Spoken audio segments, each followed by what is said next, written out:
ሀይ ሰላም፣ እንዴት ናችሁ? ደህና ናችሁ? አለሁ ደህና ነኝ። እኔ የምለው ማለት ነው እናንተ ብቻ ናችሁ ሀሳብ፣ ጭንቀት፣ ትካዜ ሁሉ ነገር የሚበረታው ማለት ነው በእኔ ብቻ ነው ወይስ በእናንተ ነው ጋይስ? በጣም ሀሳብ፣ ጭንቀት፣ ትካዜ ይበዛል። ብቻ መበርታት አለብን።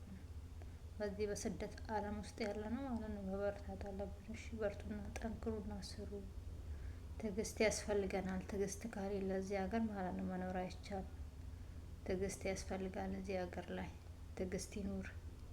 ትዕግስት ከሌላችሁ ጋይስ መኖር አይቻልም። ቢራብ ብንጠማ እንኳን ችለን ነው የምናሳልፈው። ደህናም ባንሆን ደህና ሆነናል። ደህና ነን፣ ደህና ነኝ እላለሁ። ደህናም ባልሆን ማለት ነው።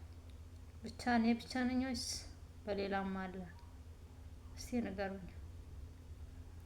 በጣም በቃ አዛን፣ ጭንቀት፣ ትካዜ፣ ሀሳብ፣ ቅዠት የሚያመጣብኝ በእናንተ ሳለ ወይስ በእኔ ብቻ ነው እላቸዋለሁ። እስቲ ሀሳባችሁን አጋሩኝ ጋይስ። በዚህ በስደት ዓለም ውስጥ በጣም በጣም እየከበደኝ ነው። በጣም በጣም ሀሳብ ጭንቀት ውስጥ ነኝ ያለሁት። እንግዲህ ፈጣሪ ይርዳን። ሀሳብ ጭንቀቱ ብቻ አንድ ቀን ይቀለኛል ብዬ ነው የማስበው። ተስፋ አለኝ ለነገ። ተስፋዬ ስር እሰራለሁ። ለዛ ነው ጋይስ። በርቱና ጠንክሩና ስሩ።